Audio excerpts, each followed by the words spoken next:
Mr. Sakaza. I've joined, Madam Chair. Honorable Sakaza. Hello, Chair. Good morning, Chair. Good morning, Minister. Good morning, DM, and good morning to all honorable members. Chair, I was just waiting. I hear Honorable Dango is saying that he is here after you announced that NCOP is not joining, but Honorable Dango is here. Chair, from the Portfolio Committee, we have yourself, Chair, Honorable Nkabane, Honorable Denner, Honorable Mdabe, Honorable Ntlangwini, Honorable Baygrams, Honorable Hermans, Honorable Kado, Honorable Zuma. I received a notification or an announcement from Honorable Baygram that he would request to leave at 1 p.m. Also, Honorable Yinana sent a message that he'll be joining later. He started at the school. From the support staff, Chair, it's myself, Sibongiseni, the content advisor, Tebuho, the researcher, Mvaba, the committee assistant, and also Sibongile Maputi, communications officer. Thank you, Chair. Thank you very much, Mr. Sakaza. Welcome, Honorable Dango. Can you please mute Honorable Dango? Thank you very much. We won't waste any time. We'll hand over to the minister if there are any issues that you want to raise, and then hand over to whoever is going to make a presentation. Thank you very much. Over to you, Honorable Minister. Thank you, Chairperson, and the honorable members of the committee, and the Honorable Dango, the DM, the DG, senior management, and members of the media. And ladies and gentlemen, in presenting the adjusted budget allocations and revised APPs for 2020-21 today, we give the committee just a snapshot of the impact of the dual crisis of health and the economy which we face as a country, and the impact that this is having on the government services. The officials will provide the details of the adjustment. Mine is to attempt just to provide an overview and to flag the challenges we're facing as a department. I believe that it's common cause that the pre-pandemic, the South African economy was already in a negative territory with falling GDP and rising unemployment, resulting in reduced government revenues, increased deficit, and negative findings by the rating agencies. So the onset of the COVID-19 pandemic and the early lockdown to slow down the spread of the virus intensified the economic pain. National Treasury and South African Reserve Bank forecast a 7% economic contraction by the end of 2020, resulting up to 1.7 million job loss. All this means hardship for individuals and their families, but also reduced government revenues and consequent reduced budget allocations, which is why we are here today to announce the 7.2 downward adjustment in the budget allocations across the department, or to use the correct National Treasury language, a 7.2% suspension of the funds for 2020-21. On top of these cuts, the point has been made that the projected increase in the employment will increase the demand, or will increase a demand on the department services, particularly the public employment services, the labor policy and industrial relations, including the CCMA, that's the Commission for Conciliation, Mediation and Arbitration, whose caseload has greatly increased with the retrenchment applications and disputes arising out of the lockdown, as well as the network, whose workload increased with the managing engagements between parties to regulate the lockdown, and will also be expected to take the lead in hammering out a social compact to address the economic and the unemployment crisis in the month to come. And the National Treasury has agreed with our assessment and reduced cuts in respect of the CCMA and the network. As I'm speaking, we are requesting the information from the network, those who have given Section 189 notices. We are requesting the information from Justice for the companies who are saying they are going under. We are requesting the information from Statistics South Africa. Once we consolidate that, we will be able to say these are the figures which we are talking about. So these are the issues that the UIF has been struggling with in the last 3 months, providing the short-term relief. We know about that, over the 6 million laid-off workers at the cost now of 30 billion, whilst also keeping one eye on the long-term financial sustainability of the fund, while in the knowledge that there will be greatly increased claims for ordinary UIF in the months ahead, as well as a demand for the labor activation programs to provide support to companies in distress. I also need to mention, Chair, the increased demand for the services of labor inspectors during the pandemic and the lockdown as they shift focus to enforce the new health and safety regulations to protect the workers in the workplace from the virus. And amidst the downward budget revisions, I do want to flag one positive change in the APP, with the addition of one output for Program 1 focusing on campaigns to change behavior in relation to gender-based violence in line with government priorities. So the budget reallocations and impact of the budget and the lockdown also mean that the department has to move funds around. There are financial savings on meetings like this in terms of travel and accommodation and saving time for that matter. But the new conditions of work required increased expenditure on electronic devices and data to allow more people to work from home. Moreover, the pandemic called for the major expenditure on PPEs, deep cleansing, sanitizer, etc., for staff and clients, as well as the cost of introducing social distancing in offices and labor centers. And as people are getting infected, we are having a lot of stop and go. We have to close the offices, clean them, and so on. I need also to mention the impact on the pandemic on our capacity to deliver the services. And nationally, we're facing a number of problems. 240 years.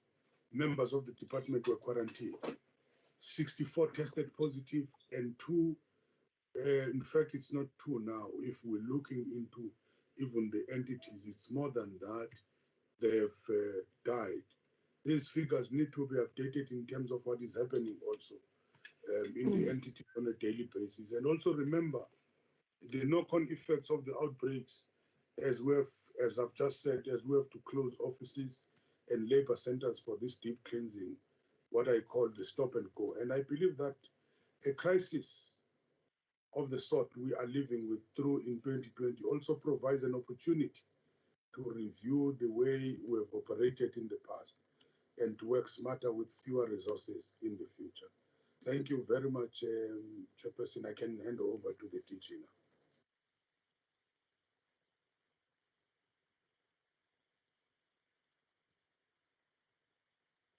Then hand over to the DG. Thank you very much, Chair. Good morning to you, Chairperson, and the honorable members, Minister, Deputy Minister, and the members of the media who are present. I'm going to ask Willie Letluengo to upload the presentation. Is it on? I can't see it from my side, Willie. It's on, DG. From my side, I can't say it, but it's I fine. can't see it. I don't see it. I don't see it either. I see it on my side. Okay, I see. I see it. Yes.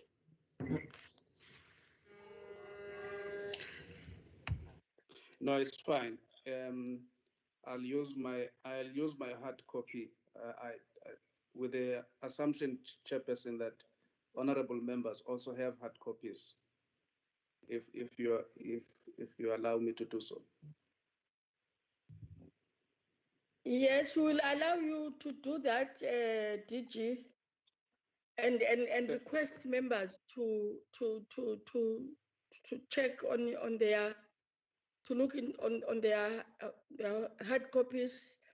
But I don't know whether it's my gadget or what. There's some break today, which is not which I'm not happy with. But can you, if members are fine, my understanding is that all members do have the document. Can we allow the DG to take us through? Yes, Chair. It is appearing on the screen. Come again? Honorable Mtabe, I'm saying, Chair, it is appearing on the screen. The presentation, it does appear on the screen. Okay, it depends on the gadget, because mine is blank. I'm using. It's fine. Can the DG take us through? DG? Thank you, Chair. Thank you, Chair. The the minister has laid the foundation for our presentation. I'm gonna start at slide 3, which shows the main appropriation. The main appropriation for 2020-2021 was 3.6 billion. And Honorable Chairperson. Can you hear me? Honorable Chair, Sorry? Yes, Honorable Ntangwini, can he close the sharing screen? Honorable Come again, Ntangwini, Honorable Mtabe? Honorable Ntangwini must close her sharing screen. It is blocking All right. our. Yes. Okay, sorry. Is it closed now? Not yet. Actually, it is still there, Honorable Ntangwini, because we can see your logo and the birth certificate of your child. oh yes. Now you see all of my things.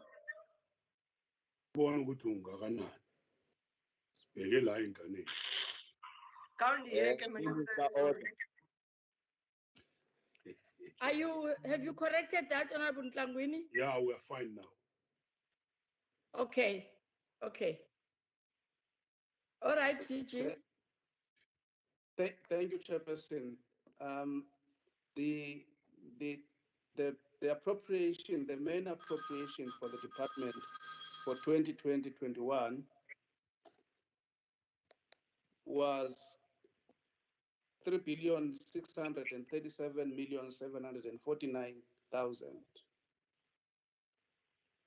With the 7.2% suspension that the minister referred to. Our budget has then been suspended by 261,990,000. That translates to 3,375,822 as an adjusted appropriation. So that's the allocation that we now have for 2020-2021. And that, if you look at the economic classification on the current payment, which is made up of your compensation of employees and goods and services, we had 2.1 billion, and with the suspension of funds, 192 million has been suspended from that main appropriation, which leaves us with 1.9 billion, and that translates to 8.8% reduction. On transfers and subsidies, we had 1.3 billion, and 63.5 has been suspended, and that leaves us with 1.3 billion, and that translates to 4.6% reduction. For payments for capital assets, we had 68,828,606,342 has since been suspended, and that leaves us with 62,486,000, and that translates to 9.2% reduction. That leaves us with, therefore, the 3,375,829,000, which is made up of that 7.2%. Next slide.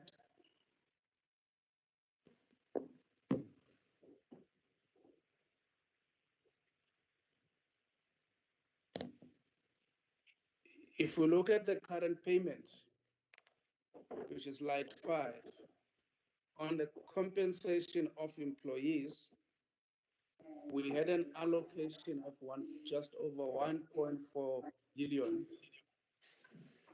Of that, 96 million has since been suspended, and that leaves us with 1.3 billion, and that translates to 6.5 reduction. On the goods and services, we had 687 million. Now, 95 million of that has been suspended. We're now sitting at 591 million, and that translates to 13.9% reduction. So what it means is that, as indicated previously, we had 2.1 billion under current payments, and the suspended funds are now 192 million, and that leaves us with 1.9, just over 1.9 billion. That translates to 8.8%. Next slide.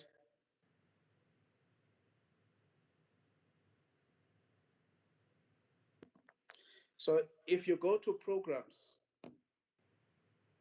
program 1, compensation of employees,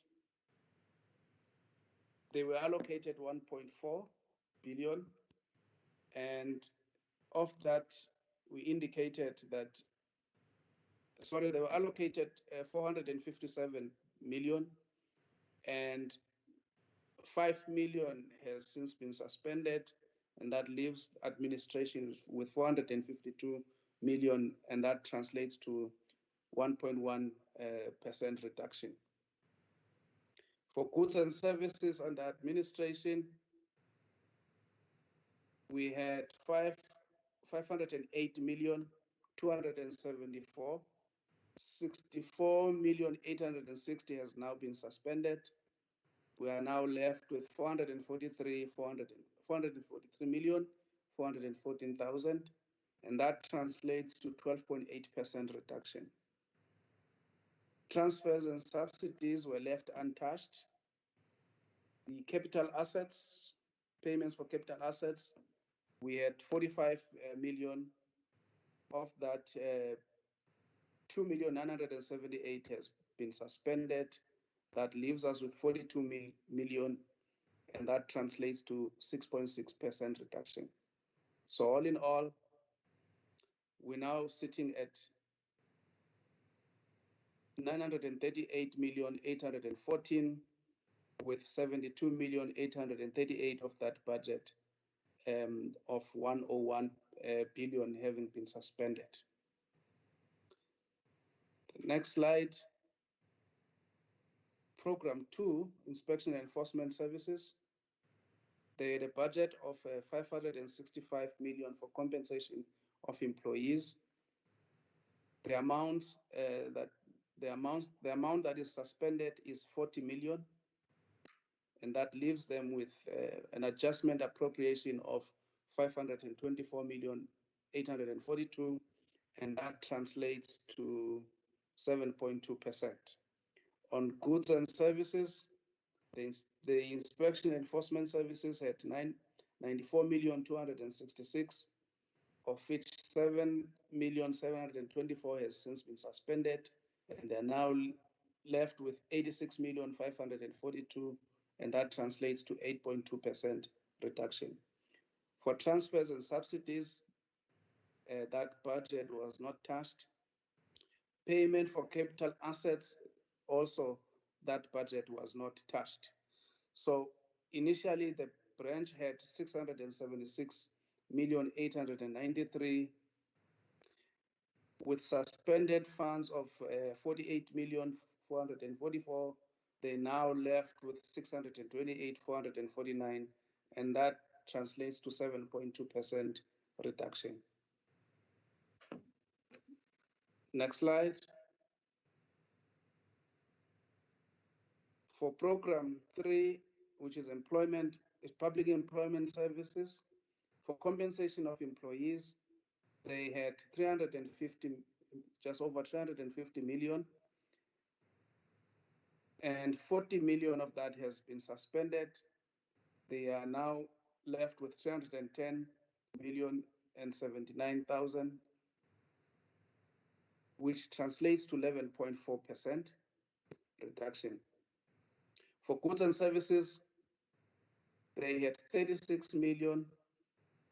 The 7,181,000 has since been suspended. They are now left with 28,868,000, and that translates to 19.9% reduction. For under transfer and subsidies, that budget was left untouched. For payment for capital assets, they had a budget of 6,653,000. 3,327,000 of that has been suspended. They are now left with 3,326,000, which translates to 50% reduction.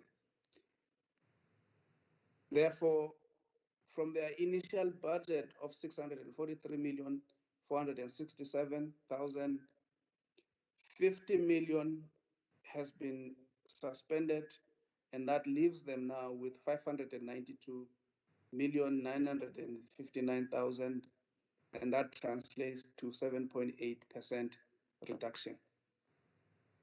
For program 4, which is labor policy and industrial relations, that branch had a budget of 117,498,000 for compensation of employees. 10,919,000 of that has been suspended, and that leaves them with 106,579,000, and that translates to 9.3% reduction. Under goods and services, they had 48,492,000. 15,663,000 has been suspended. 32,829,000 is the amount left now, and that translates to 38.3% reduction. Transfers and subsidies, they had 1,139,620,000. 63,511,000 was suspended. They are now left with just over 1 billion, and that translates to 5.6% reduction. For capital assets, they had 127,000. 37,000 of that has been suspended. They are now left with 90,000, and that translates to 29.1% reduction. So all in all, this branch had 1.3 billion. 90 million has been suspended from their budget, and that leaves them with just over 1.2 as an adjusted budget.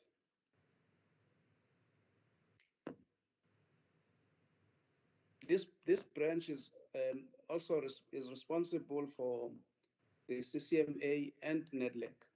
So from their allocation, they then transfer monies to both entities.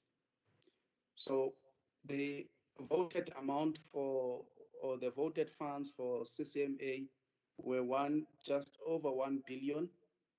And of that, 55,455,000 has been suspended, and that leaves them with 970,535,000, and that translates to 5.4% reduction. The NEDLEC, they had a budget of 62,114,000. 5 million has been suspended. That leaves them with 57,114,000, and that translates to 8%.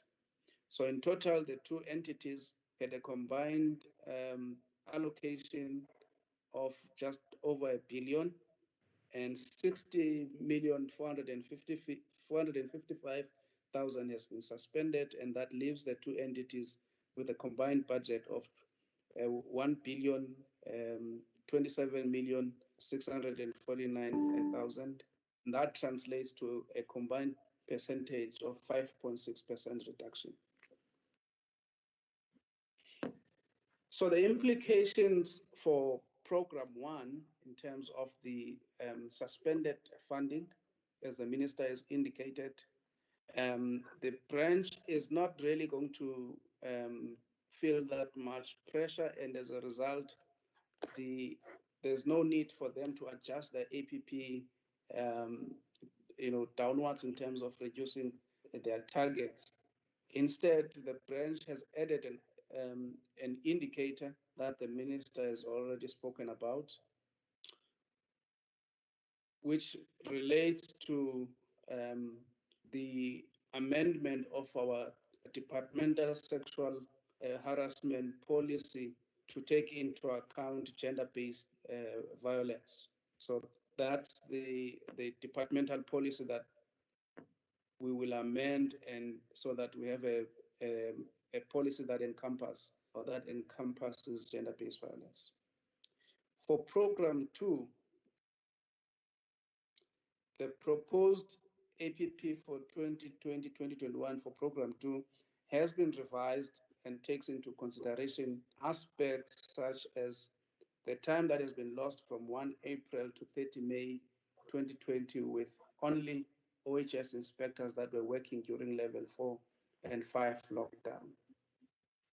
Secondly, the letter issued by the Employment Equity Commission to all designated employers to revise their employment equity plans, which will have adverse effect on the employment equity targets for the branch. The EA inspectors will have to wait for that process to unfold, which has been set for 31 July 2020.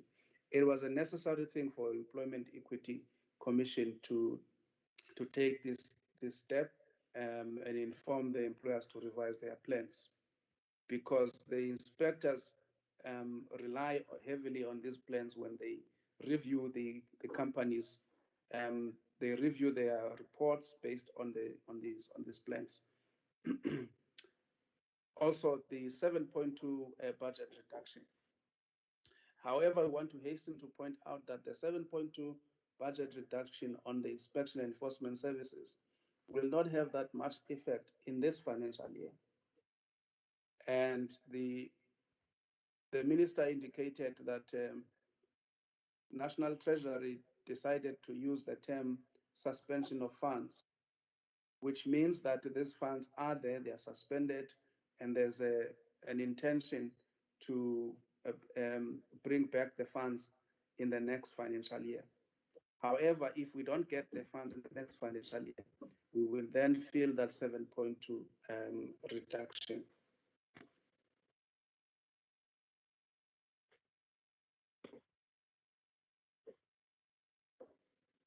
The other factor is that there are quite a sizable number of workplaces that have been closed and will be closed or partially operating during the lockdown period. So this will require a revision of the program's inspection target and limited operation of courts due to COVID-19.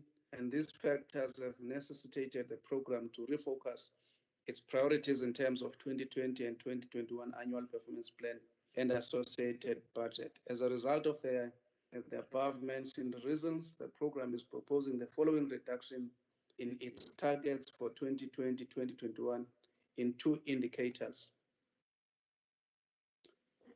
One, the number of employers inspected per year to determine the compliance with employment law decreases from 692,000 to 323. The percentage of non-compliant employers received by statutory services referred for prosecution within 30 calendar days decreases from 65% to 50%. On program 3, the review of the Public Employment Services APP considered the following. The number of new employment opportunities in a depressed economy are likely to remain very low. A large number of businesses were closed permanently and many continue to retrench workers. The economy is characterized by low economic growth. The Reserve Bank sees the economy contracting by 7% this year. Figures from Stats SA show that the country shrunk. The program proposes the following changes to 3 of the APP 2020-2021 indicators. The number of work and learning opportunities registered will decrease from 95,000 to 50,000. The number of registered work and learning opportunities filled by registered work seekers per year decreases from 47,500 to 15,000. The number of partnerships agreements concluded with various stakeholders decrease from 30. The following factors had an influence on the amendments of the APP for Program 4. Delays in publication of reports due to the closure of government printers as a result of COVID-19 lockdown. The lockdown delayed the finalization of both the qualitative and quantitative research. The following amendments are proposed to the program's APP. The 2019-2020 Annual Employment Equity Report and Public Register to be published by 30 September 2020 and not by 30 June 2020. The National Minimum Wage Investigation Report published by 30 September 2020 and not June 2020.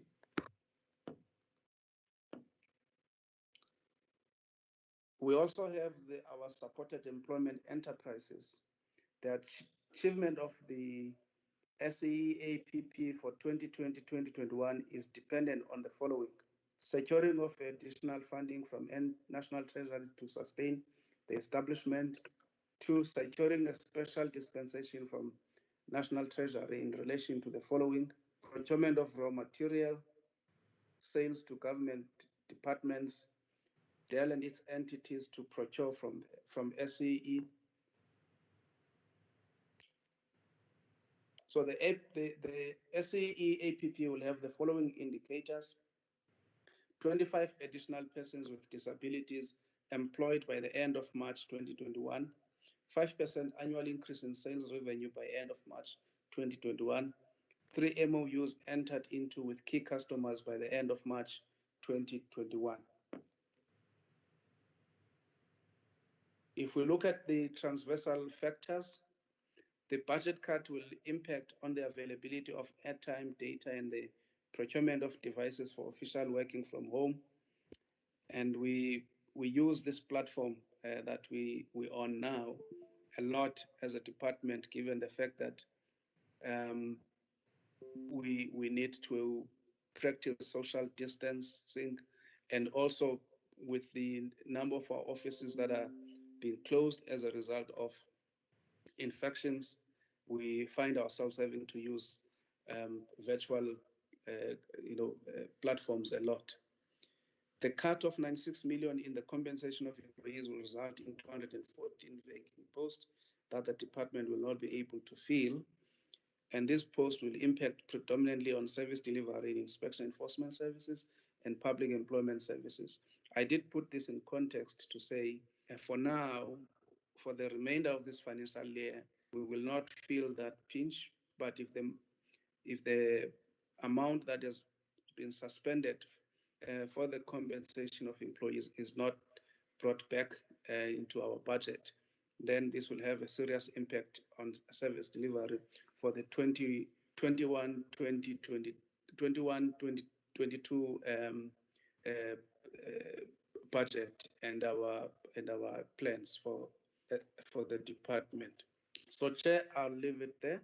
Thank you very much.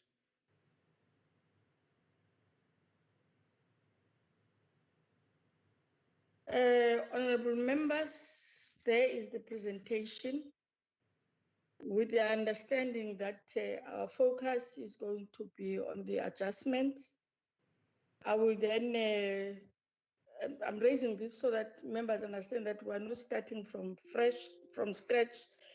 Our focus is primarily on the areas where we have been affected by the adjustment. Can I get an indication? Michael Bagram. Okay, it will be Mr. Bagram. Who's next? Michael Cardo. Mr. Cardo. It's Busiso Mtabe, Chair. Honorable Mtabe. Honorable Nhlangwini, Chair. Honorable Nhlangwini. Honorable Nkabane, Chair. Honorable Nkabane. Okay, thank you. Honorable Bagram. Thank you. Hold on. Can you hear me? Yes, I can hear you. Can you see me now? Thank you. Minister, just one question. It's an absolute reduction of the budget for the. As you know, that the only body that's going to protect the rights of the workforce of South Africa is the CCMA, and they are already at 100 of their budget. In other words, they can't expand, they can't employ more commissioners. They are bursting at the seams. And now with the retrenchment that's going to take place, we suspect anything from 3 to 7 million extra retrenchments in South Africa. About, I would suspect, about 10% of those will, and they will never be able to get a hearing at the CCMA when we don't have extra budget, never mind a reduction. So maybe you can comment on that. It's an absolute tragedy to see this unfolding. Thank you for listening to me. Can I suggest that you put that on chat, because you were breaking. I hope the DG and the minister did pick you up on that. Honorable Cardo.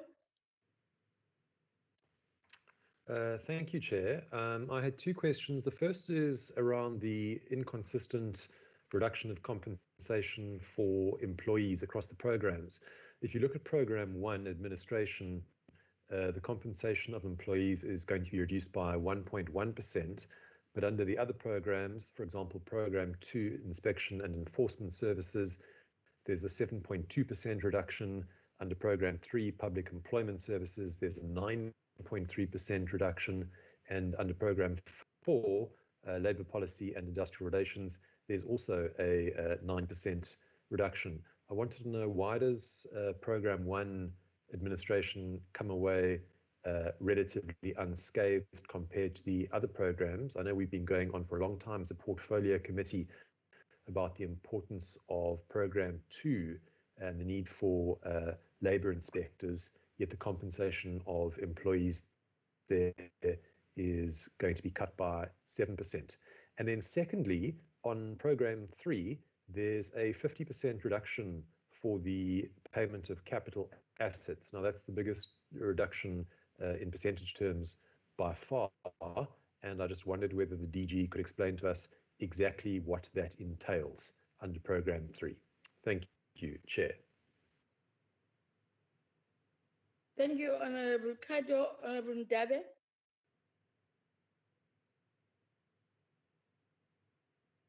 Honorable Ndabe.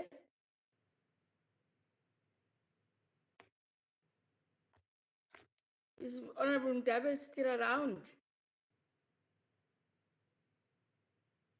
Okay, whilst Honorable Ndabe is dealing with must the... mute, Chair.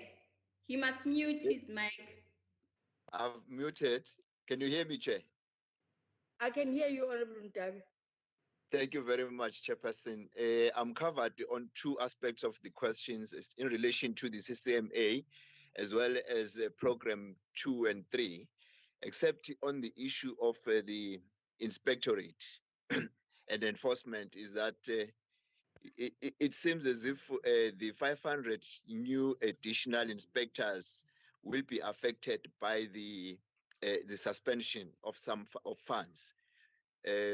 How is the department going to cope with the high rate of retrenchments that is going to take place? Secondly, it's the issue of the APPs that have been reduced as a result of the suspension.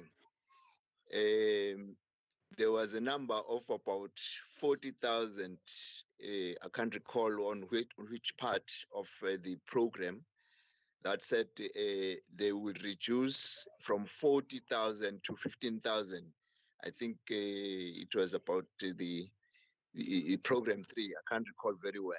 But those are the two areas, Chair, that I would like to hear the department, how are they going to cope with? Thanks.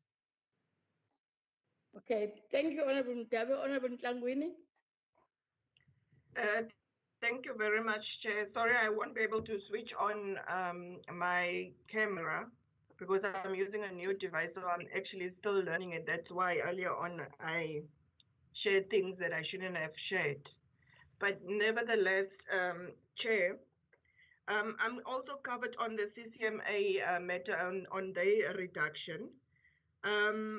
My question, maybe perhaps the Minister and the DG, would be, Chair, that I would like to know what research have went into these reductions, what have influenced that, you make a reduction on CCMA and knowingly that a lot of people will be retrenched and so forth.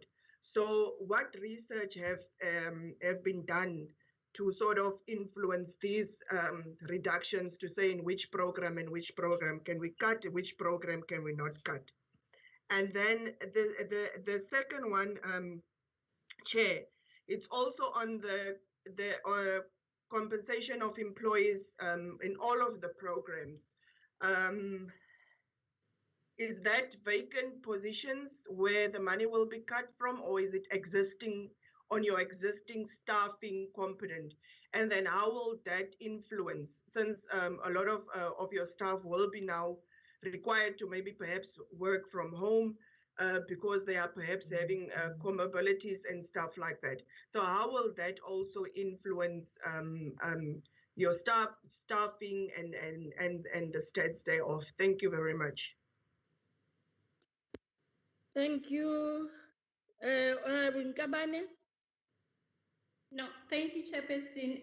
Greetings to the Minister, the DM, the honorable members and the staff, Chair. Chair, I'm partly covered by the questions that have been raised by my colleagues. However, Chair, I have two issues that I would love to ask in the Portfolio Committee, Chair. One, Chair, is a matter related to issues of performance management as well as governance, of which I believe, Chair, the people who will be in a position to respond to this one is either the Minister or the DM. It is, since these issues, they cut across, Chair, I just feel that it is very imperative for me to ask it, Chair.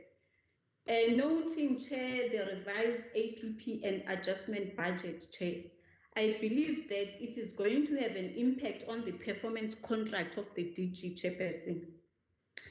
Now, the question that I have is that I understand that maybe another department is responsible for this, but I just feel that as this sector, we need also to be proactive in trying to address this so that it is not going to affect us when time goes by, Chair.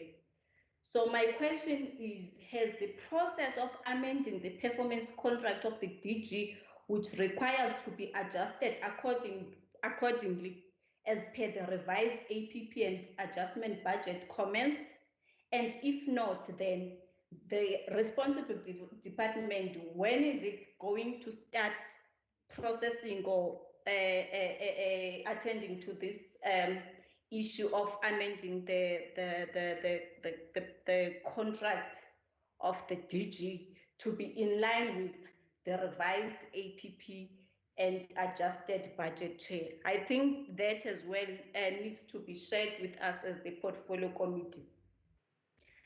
Lastly, Chair, partially Honorable Ndabe did speak on this one. But Chair, I need to also speak on this issue of the cut of 96 million,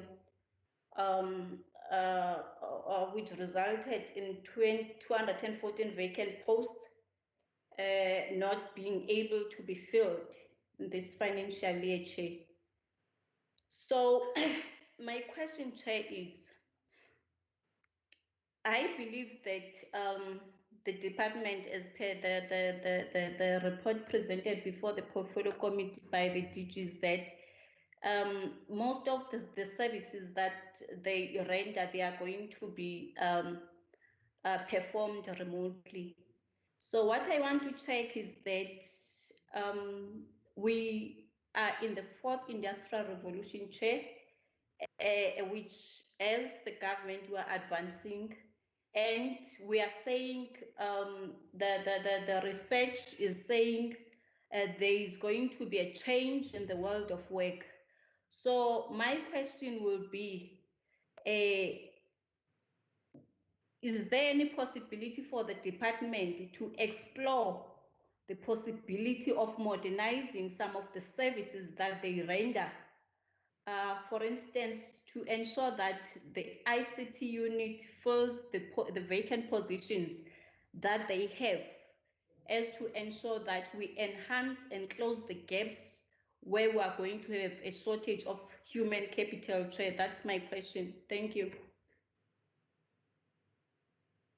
Thank you. We will then, the DG will come in, and then if there are any issues that maybe the DM will also want to, so that we then allow the minister to then, at the end, to wrap up and respond on some of the questions that were asked by members. DG?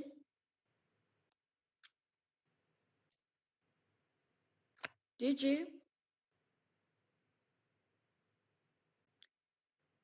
Hello? Thank you, Chairperson. DG? I'm here, Chairperson. I'm here, Chairperson. Okay. Thank you, Chair. The first question raised by Honorable Bagre on the budget cut for the CCMA. We would have, as the Minister indicated, we would have preferred that the CCMA's budget was left untouched.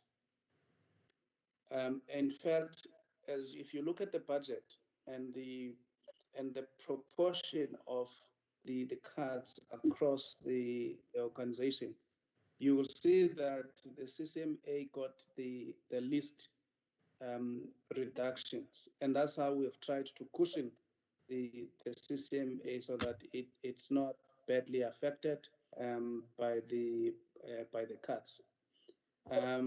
We understand that this may have an impact on the work of the CCMA in as far as intervening in issues relating to retrenchments and strikes and their proactiveness in terms of dealing with disputes in the labor market.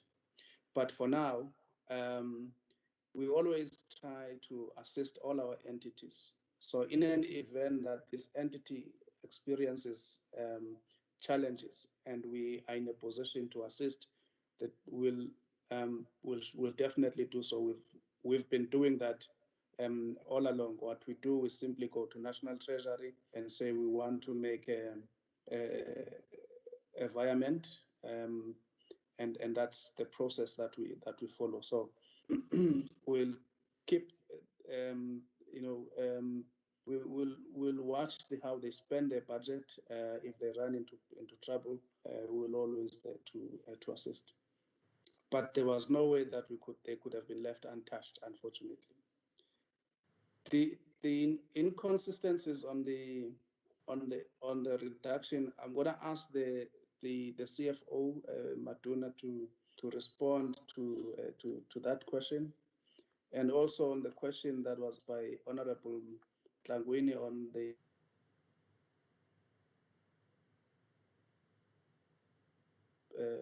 wrap up when he has responded to that question. And also you will respond to the 50% reduction that Honorable Kato asked. Honorable Dabe asked,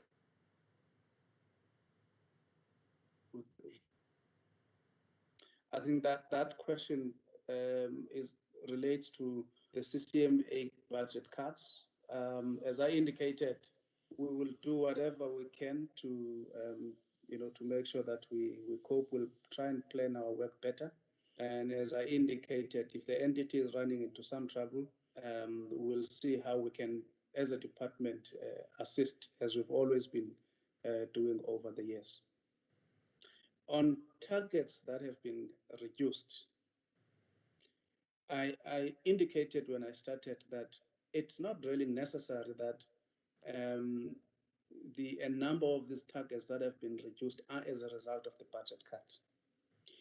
We were going to anyway review our APPs and relook at our targets because of time that we have lost as a department. And also the minister, when he started, he indicated that thus far we have about 64 officials in the department that have tested positive for COVID-19. And of that, 211 have been put on quarantine. Now that has an impact on service delivery.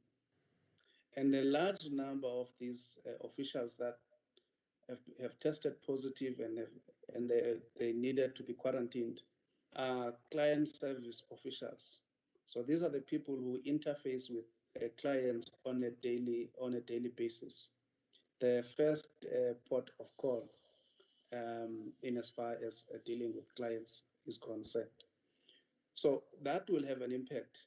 And secondly, our inspectors, as they go out and do inspections, they're exposed to COVID-19, and a number of them have also, tested positive, and we had to quarantine people.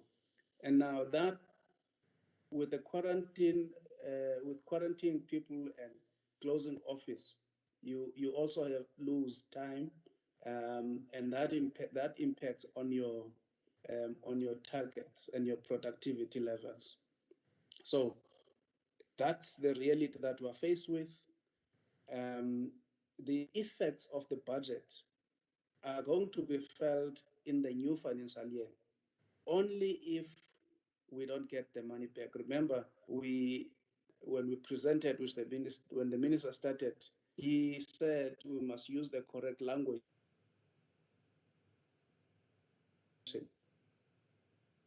meaning that there's an intention to bring back the money or give us back the money in the new financial year.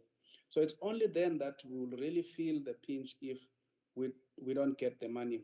But for now, the only serious impact on service delivery is COVID-19. And that's why, to a greater extent, that's the reason why we had to revise our targets down.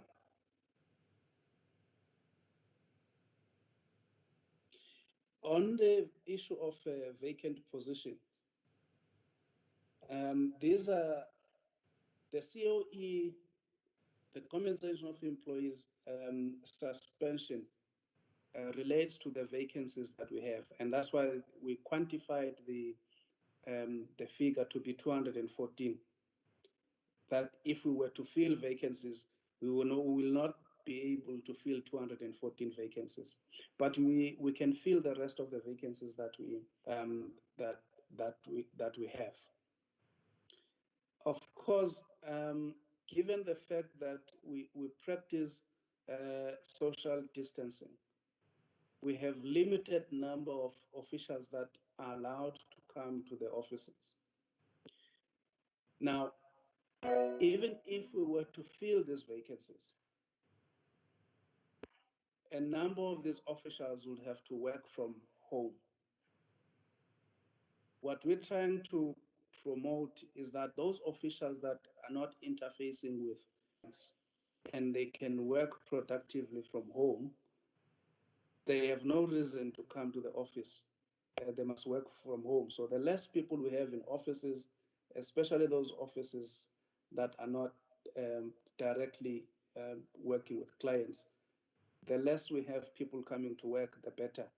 It reduces the possibility of a number of people being exposed or being at risk of contracting the virus at work. So it's not going to influence staffing to any negatively, because anyway, like I indicated, that when you appoint, because a number of these vacancies are client service officers and inspectors and employment service practitioners. So when you appoint an inspector, for instance, that inspector has 6 months to be able to be trained and then be able to go out and do an inspection. So if you really look at it, if we appoint them today, they will be productive after 6 months. So that's why I'm saying we're not really going to feel the pinch with regards to the cut on the compensation of employees. We will feel it really next year, in the next financial year, if that money is not paid back into our budget. I'll leave the question on performance agreement of the DG. The minister and DM will respond to that. On the 214 vacant posts, and if there's any possibility that we can modify our business and be for IR compliance, so to speak, this process has taught us a number of lessons. One, that we can modify our business, we can make sure that we leverage technology to improve the way in which we work. And one of those areas that we've really been doing a good work is in the area where we process claims within 24 and 48 hours if we are given a competent application. So in the past, you'll see, for instance, one of the indicators will say we will process claims within 15 days. Now, with the disbursement of the COVID TERS benefit, the process has taught us that we could configure a system that will allow us to pay benefits if you have a competent application within 24 or 48 hours. So there's no reason for us not to do that. So of course you require, you require to have capacity, ICT capacity, and I'm happy that Honorable Kabane mentioned the fact that we have to fill the vacancies that we have at IT. We're in the process of doing that, filling all our ICT vacancies, because we want to leverage this technology, and also we want to save a lot of money, because the feeling is that those employees that can work from home, they must be provided with the tools of trade, whatever gadget they need, and they are able to work from home. So it should be the norm that there are officials that will be working from home, and they must be monitored, managed in a manner that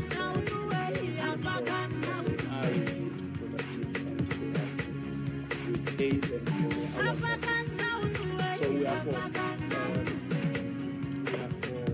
encouraging for IR, Honorable Chairperson. I'll ask the CFO to respond to those few questions that I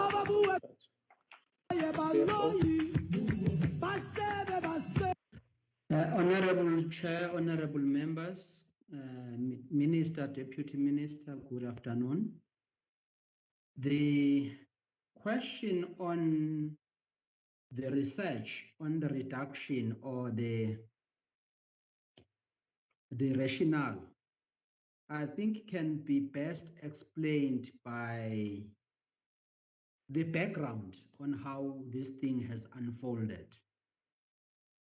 First, there was an instruction from Treasury to say there will be a budget reduction, 20%, except for the 4 departments that were spared, which were social development, SAP,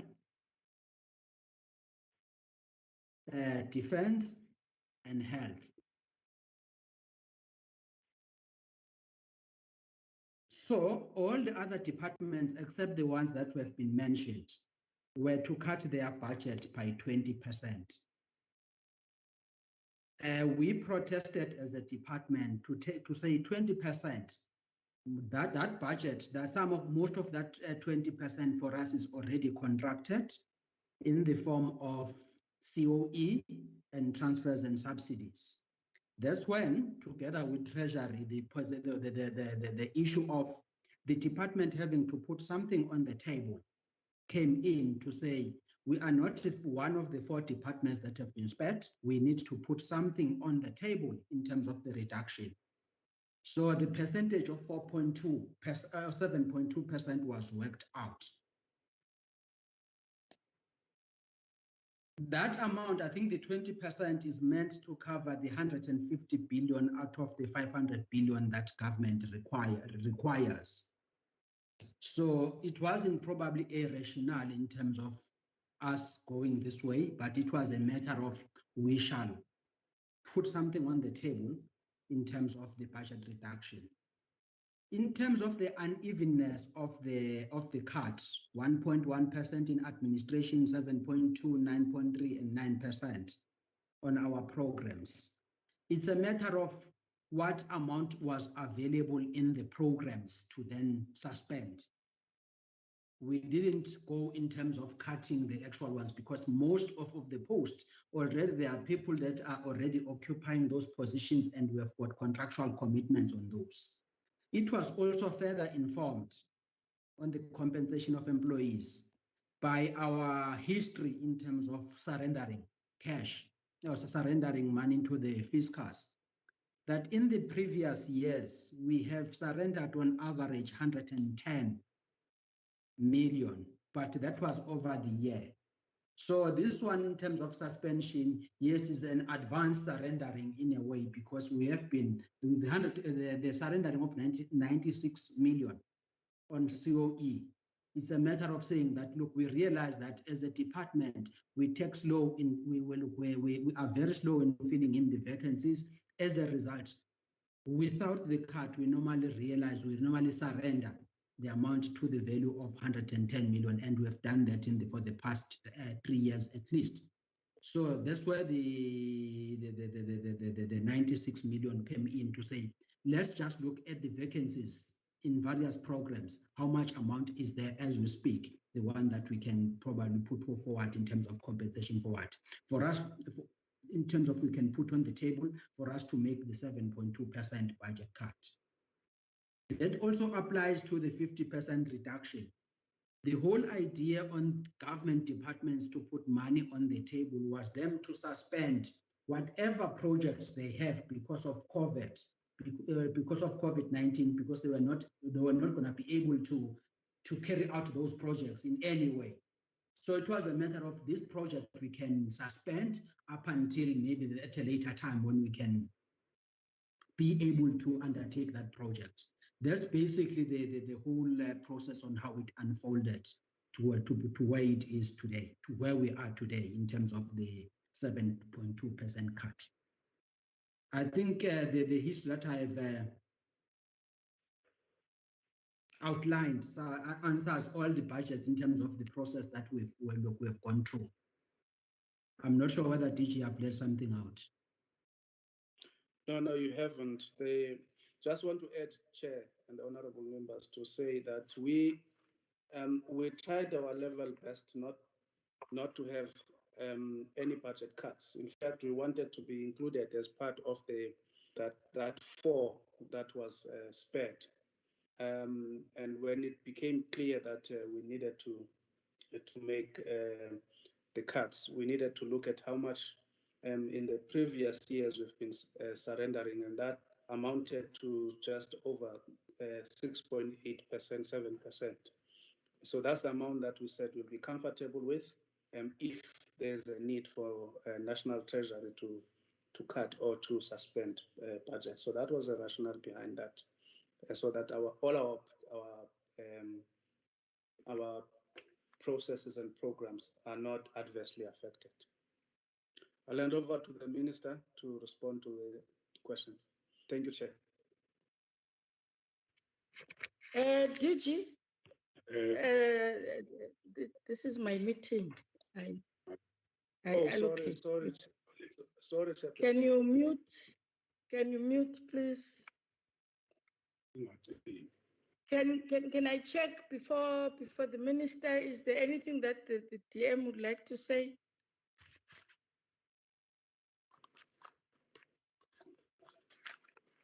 Thank you, Chairperson. Thank you, Chairperson. I think I'm slow this morning with this gadget that I'm using. Thank you for the opportunity, Chair. I won't take much of your time, but safe to say, Chair, I think at some point in this report as it is presented on the revised documents, which further indicates the severity that of the impact that these adjustments are posing on some of our entities and inspections and enforcement services in particular. I mean, I'm sure you have talked about the CCMA and all those entities that would not have liked that we had a cut. But I think at this point in time, Chairperson, this cuts affect our service delivery, and we need to deal with that at some point. The impact that these cuts have on us as a department. But over and above that, Chair, I think at some point there must be a discussion. Maybe we can, either the portfolio committee can begin to discuss it, or we can initiate the discussion from the ministry. That if it is possible, we should be assessing our current revenue raising functions as a department, because just for future sustainability, Chairperson, of our program, especially now with the new mandate also included of employment, because I believe that it is common knowledge that we receive our allocations as we receive our allocations from National Treasury through OSDORA, our Division of Revenue Act, and of course the process we should in future, Chair, take cognizance of the fact that we never actually looked into the new mandate of employment. It was grossly overlooked, and as our entities, as I've said, that I have adequate revenue raising capacity, and which can be sustainable, although currently they are overstretched. Maybe we can quantify what is it, how much we are contributing to the national fiscus through some of these entities, what we do, and we might come to a conclusion that we might argue and say that we should have been exempted as this department also because of our mandate and because of the work that we do for the country. We should have been exempted like other social clusters that have been exempted or have been untouched by these budget cuts, because this is really strenuous. But I think we can begin a process of discussion and engagement into the future as to how do we mitigate some of these issues, and we challenge or we request for a diplomatic engagement with the National Treasury as a Department of Employment and Labour Chair. Thanks. That will be my input, Chairperson. Thank you very much, Minister. Can we hand over to the Minister? Thank you. Okay, I will say something, Chair. Nobody has banned out. But I want to say to the Deputy Minister, there were no holy cows. And unfortunately, we were between the rock and the hard place. And we had to take the decision and across the department, that unfortunately. Honorable Caldro, I think Caldro asked why, just to add on that question, why Program 1 only 1.1%. But I thought that in fact, the total cut for Program 1, it's 7.2%, which is equal to the average cut across all the departments, across all the departments, other programs. And secondly, Honorable Nkabane, the need, I think it's Honorable Nkabane or the chair, the need to digitize the services. And it's exactly what we did with the UIF covetous benefits. We moved from individual walk-ins to the labor centers and to online applications, allowing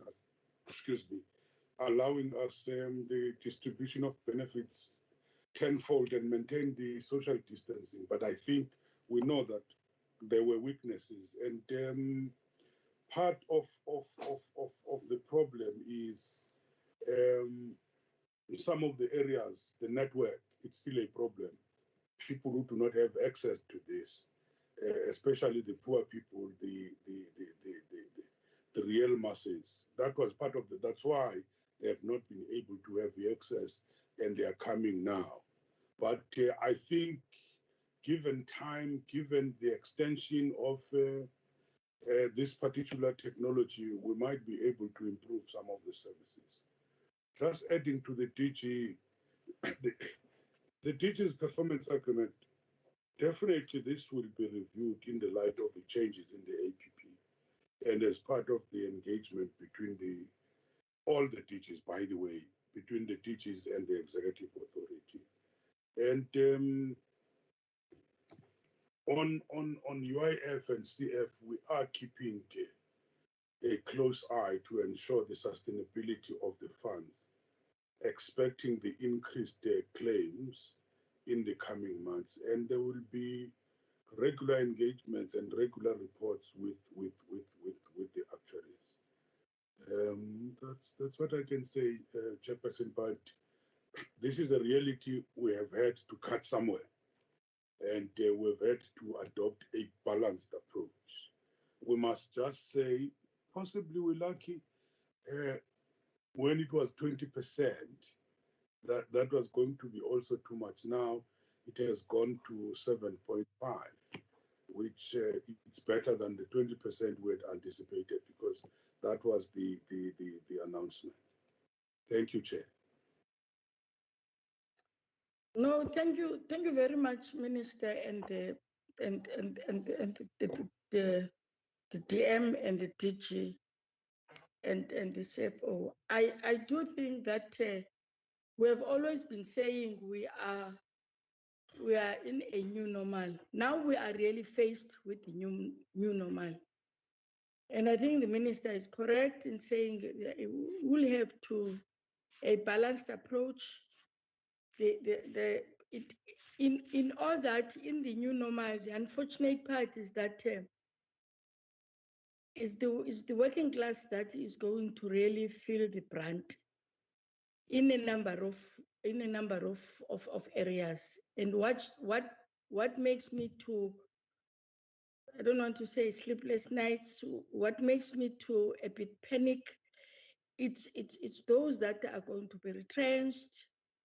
It then means the UIF is going to have a loaded responsibility, the CCMA in terms of some of the employers that may be very cunning in not following the retrenchment processes as it is being set by law.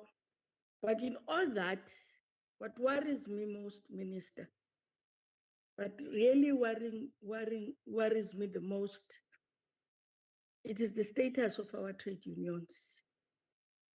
Because it is the trade unions now that are to ensure that they are vigilant when employers want to retrench, and they are vigilant in ensuring that what is prescribed by law is being followed to the latter. And I'm not confident where I am seated if then that is going to happen, but we will have to ensure as public representatives, but before we become public representatives, we're members of the communities, we're activists in our own right, we're to ensure that trade unions are then being empowered in ensuring that, because truth be told, and as leaders and as public representatives, we must not be afraid to say things that are not going to sound, are going to be palatable. Whether we like it or not, in this environment, there are sectors and areas where retrenchment is going to be the last resort. But within that, employers must do what then the law is saying must be done to the latter. That's why my question and I'm laboring on this, are our trade unions ready and strong enough to challenge that? I think, honorable members, now we are to be vigilant ourselves in our areas of work. And as we will then be preparing for, so we are one of those committees that are not going to have mini plenaries, but are going to be accorded an opportunity of questions and answers. So we will then prepare questions when we'll then be asked to do that in plenary, Minister and DM. So you must ready yourselves for that. But I think, honorable members, we are now in a very, very difficult situation. Our leadership now is challenged, and it is always said it is at the difficult times that leadership is to be provided. So like we must not always want to provide leadership when it is nice and soft, when things are running smooth. If there are any questions that members would like to ask, they will have to do that in writing. In areas where they think that the department has not responded well, they will also have to indicate that, because we are still coming back next week.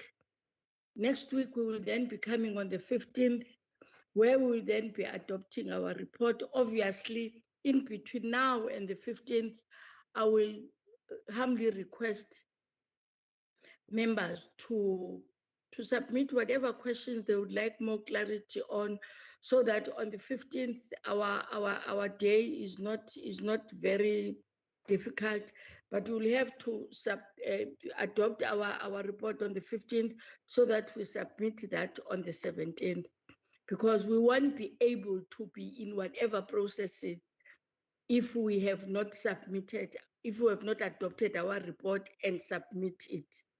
For now, we fall under questions and answers.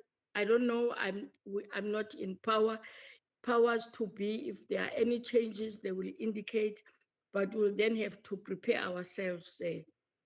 I have two announcements to make, which I should have done initially. We were informed that Honorable Nontsele, unfortunately, he couldn't join us. He was in another meeting. He has lost his brother due to COVID-19. And the advocate that facilitated our training and workshop, Advocate Bono, has also lost his father, who has been ill for some time. They are laying him to rest tomorrow. If members want to either to interact with him over the phone, I will request on Mr. Sakaza to give members if they do want to speak to him. I think he will then be available. Thank you very much, honorable members. We are there's plenary today at 3. But yeah, thank you very much.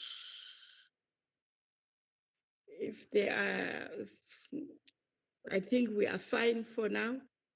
Our meeting is adjourned until we meet next week. Please take care. Please take care. Yes, Professor Karim did say, Mr. Pegram, that grandparents must stay put because the peak now is there. So all of us that are in the league of grandparents, they must please stay at home. I think Honorable Pegram and myself were in that league. Thank you very much, honorable members. Until we meet. Thank you, Chair. Thank you. Thanks, Chair.